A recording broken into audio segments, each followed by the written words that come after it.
أعوذ بالله من الشيطان الرجيم بسم الله الرحمن الرحیم۔ السلام علیکم ورحمۃ اللہ وبرکاتہ۔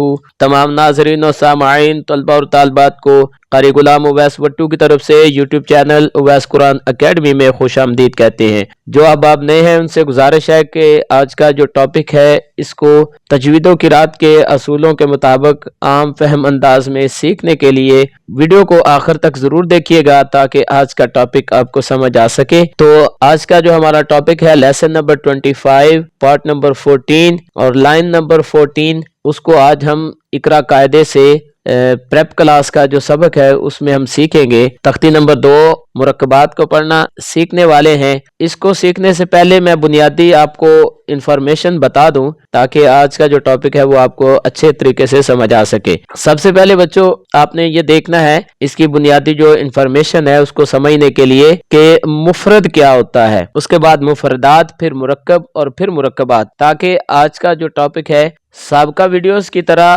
4-5 ویڈیوز کے بعد اس کی بنیادی معلومات کو دہرایا جا رہا ہے تاکہ آپ کو اس کے اندر جو پہچان ہے وہ آپ کو سمجھ آ سکے۔ سب سے پہلے بیٹا آپ دیکھیں، مفرد کہتے ہیں اکیلا حرف جو ہوتا ہے وہ مفرد کہلاتا ہے۔ جیسے کہ یہ الف ہے، یہ اکیلا حرف ہے تو یہ مفرد ہوگا۔ تو مفردات کیا ہوتے ہیں؟ اسی طرح کے جو اکیلے حروف لکھے ہوتے ہیں، جس طرح آپ نے تختی نمبر 1 میں آپ نے پڑھا تھا الف با تا سا وغیرہ، تو وہ مفردات ہیں کیونکہ وہ ایک سے زیادہ ہیں۔ اگر اکیلا ہوگا تو مفرد، زیادہ ہوں گے تو مفردات۔ اسی طرح اب آ جاتے ہیں مرکب کو۔ مرکب حرف کو سمجھنے سے پہلے آپ مفردات کو امید ہے کہ آپ نے سمجھ لیا تو مرکب سیکھنا آپ کے لیے آسان ہے۔ مفرد جس طرح کے اکیلا حرف ہے، اسی طرح اگر مرکب کو دیکھیں تو 2 یا 2 سے زیادہ مفرد حروف مل جائیں، جس طرح کہ یہ دیکھیں لام اور الف 2 مفرد حروف ہیں، اکیلے حروف ہیں، یہ ایک حرف کے اندر مل گئے ہیں تو اب ان کو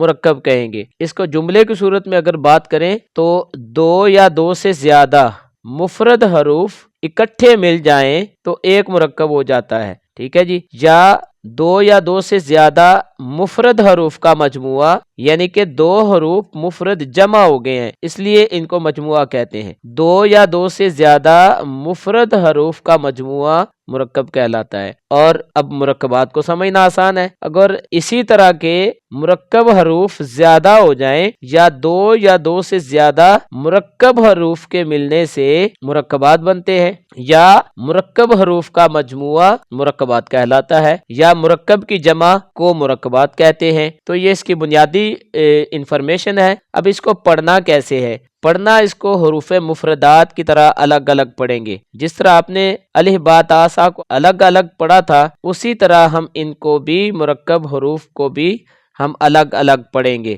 اور اب اس کی پہچان کیسے کریں گے؟ اس میں بیٹا ہم نقطوں والے حروف اور بغیر نقطے والے حروف کی پہچان کیسے کریں گے یہ ہم آپ کو آگے جا کے سکھائیں گے۔ آگے آپ کو سکھانے والے ہیں کہ ان کی پہچان نقطوں کی وجہ سے اور جو ان کی شکل کی تبدیلی کی وجہ سے ہم اس کو کیسے پہچان کر سکتے ہیں، تو آگے جا کے ہم اس کو سیکھنے والے ہیں۔ تو چلے بیٹا اب آج کا جو لیسن ہے ہم ایک لائن ہم اس کی ریڈنگ کریں گے۔ تو یہ فرسٹ لائن اس سبق میں ہم آج پڑھنے والے ہیں۔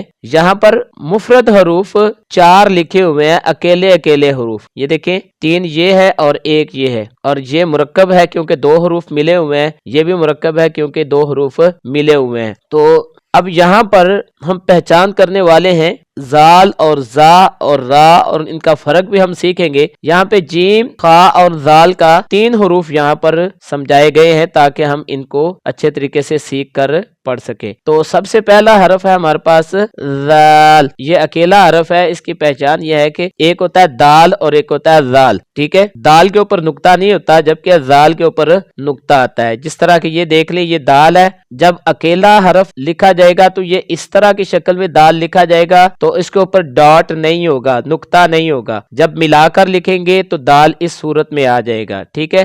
جس طرح یہ دیکھ لیں زال، یہ اس شکل میں آیا ہے تو اس کے اوپر نقطہ ہے، اور یہ دال ہے تو اس شکل میں تو اس کے اوپر نقطہ نہیں ہے۔ اگر اصل دال لکھا جائے گا تو یہ اس طرح دال لکھا جاتا ہے، اوپر نقطہ نہیں ہوتا۔ تو یہ زال ہے، اس کے اوپر نقطہ ہے، ٹھیک ہے جی. اور یہ ہم نے پیچھے بھی پڑھا تھا کہ نیچے جیم جو اصل میں ہے وہ مکمل لکھا جاتا ہے. جس طرح کہ یہ دیکھ لیں یہ جیم ہے تو یہ جیم مکمل لکھا ہوا ہے، لیکن جب ہم اس کو ملا کر لکھیں گے تو جیم اس شکل میں آ جائے گا اور اس کا نقطہ نیچے نظر آئے گا. یہاں پر جو خا ہے یہ ہاف لکھا ہوا ہے. مکمل جو حرف ہے وہ ہم پیچھے سیکھ چکے ہیں. تو یہ زال ہے، ٹھیک ہے. اور اس طرح یہ را کی مختلف شکلیں ہیں. ایک را اس طرح لکھا جاتا ہے بغیر نقطے کے ساتھ، اور اگر اس کے اوپر نقطہ لگا دے تو یہ زا ہو جاتا ہے. ٹھیک ہے، تو را اس شکل میں بھی لکھا جاتا ہے اور اس شکل میں یہ بغیر نقطے کے ساتھ ہوگا تو را ہوگا، نقطہ لگا دے تو زا بن جائے گا. اور ایک را جو ہے وہ اس شکل میں اصل میں لکھا ہوتا ہے. ٹھیک ہے، تو ملانے کی صورت میں یہ اس شکل میں تھوڑا سا 19-20 کا فرق ہے. ٹھیک ہے جی، تو یہ را لکھا ہوا ہے. اب یہ والا را بھی ہے اور یہ زا ہے. یہاں پر لکھا ہوا جو ہے ہمارے پاس ہے وہ ہے زال، جبکہ اس کے اوپر نقطہ جو ہے ہٹا دیں تو یہ دال ہو جائے گا. ٹھیک ہے جی، تو چلیں ہم اپنے سبق کا آغاز کرتے ہیں. تعوذ اور تسمیہ میرے ساتھ پڑھ لیں. اعوذ باللہ من الشیطان الرجیم، بسم اللہ الرحمن الرحیم. ذال جیم دال جیم دال. ان کو پڑھتے ہوئے میں نے الگ الگ اس لیے پڑھا تاکہ آپ کو حرف یاد ہو جائے. تو اب ہم اس کو اکٹھا پڑھتے ہیں. جیم دال خا ذال خا ذال خا ذال را زا را. تو پیارے بچوں آج کا لیسن یہی تک تھا. امید کرتے ہیں کہ آپ نے میرے ساتھ اس کو ریڈ کر لیا. تو ہم انشاءاللہ جب تک یہ ہماری یہ 4 لائنیں مکمل نہیں ہوتی تو ہم یہ پیچھے سے دہرائی کرتے رہیں گے تاکہ اچھے طریقے سے اس کو ہم یاد کر سکیں. تو انشاءاللہ پیارے بچوں نیکسٹ لیسن میں لیسن نمبر 28 پارٹ نمبر 15 تختی نمبر 2 مرکبات میں سے ہم لیسن کو پڑھنا سیکھیں گے.